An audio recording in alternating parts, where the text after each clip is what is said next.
እህት ብትሆን እንደዚህ ታሰጣታለህ እንዴ? እስቲ አዋረኝ። እህት ብትሆን ታሰጣታለህ? ስለሷ መጥፎ ታወራለህ? እህት ብትሆን የሚስት ዘመድ ምናምን ብትሆን እንደዛ ታደርጋለህ ወይ? መጽሐፈ እሸቱ ብለህ ጻፍ፣ ወይ ትንቢተ እሸቱ ብለህ መጽሐፍ ቅዱስ ላይ ጻፍ። እግዚአብሔር ነኝ አልክ እኮ ማሜ። በቃ እኔ እግዚአብሔር ነኝ። አንተ ጂኒየስ መሆን ነው ይቅርታ በል ስትባል እስከ ዛሬ ድረስ እንደዚህ አይነት ቪዲዮ ስላልሰራው ይቅርታ የምትለው?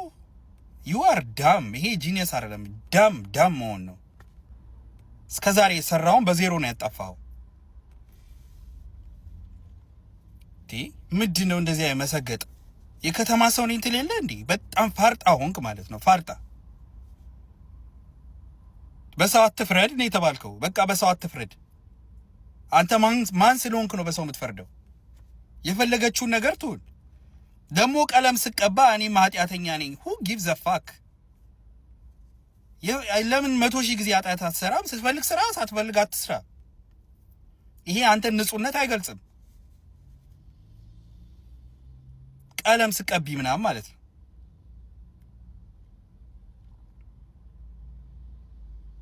የኢትዮጵያ ህዝብ እኮ ነው እዚህ ደረጃ ያደረሰ አይደል እንዴ? ምንድነው ከህዝቡ ጋር እንደዚህ አተካሮስ መግባት? የሌላ ሰው ልጅ ስለሆነች ነው እሷ በምትጠየቀው ነገር ትጠየቅ።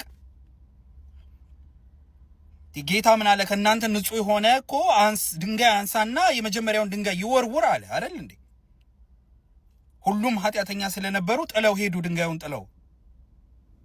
አንተ ግን ድንጋዩን አንስተህ የምትወረውር ነህ ማለት ነው። በዚህ አይነት ይኸውልህ እግዚአብሔር እንደዚህ አይነት ሰዎችን ሊቀጣ ሲፈልግ ወይ ደግሞ ሊያጋለጥ ሲፈልግ እንደዚህ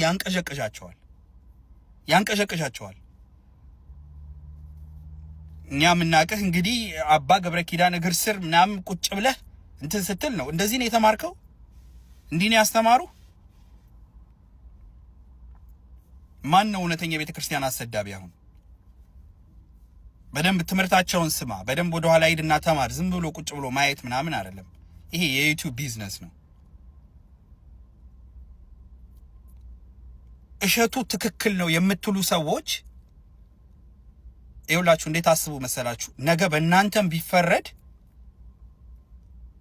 የሚፈርድባችሁ ሰው ትክክል ነው ብላችሁ መቀበል መቻል አለባችሁ። እሸቱ ትክክል ነው፣ ትክክል እኮ ነው የምትሉ ሰዎች ማለት ነው ችግር የለባችሁ ማለት ነው። ሰው ቢፈርድባችሁ ችግር የለም፣ በሆነው ባልሆነው ማለት ነው። አስቡ፣ እስቲ አስቡ። ከመናገራችሁ ከመጻፋችሁ በፊት አስቡ 2-3 ጊዜ። አንተ እግዚአብሔር አይደለም። ለእግዚአብሔር ስራን ለእግዚአብሔር ተወው።